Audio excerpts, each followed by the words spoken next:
Daniel aðstoðarþjálfari hjá Grindavík, þetta var nú mun skárra en á móti Keflavík fyrir viku, en hvað klikkar þarna í raun lokin? Síðustu 12 mínúturnar þá bara sjáum ekki körfuna.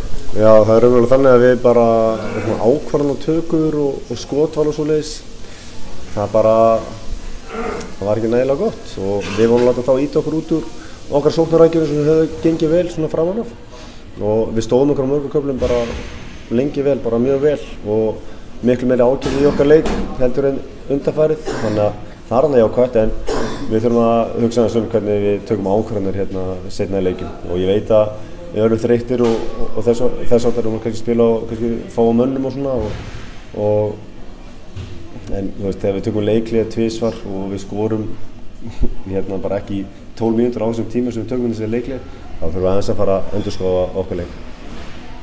Eitthvað að frétta af þriðja útlendingi hjá Grindavík?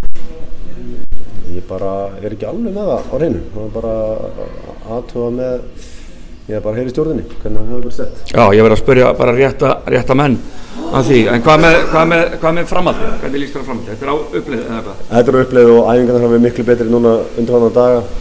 Bara verið nokkuð flottir og mikil ákveði í æfingum hjá okkur.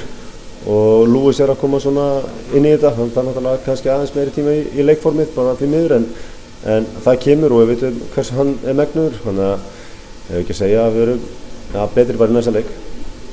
Takk fyrir.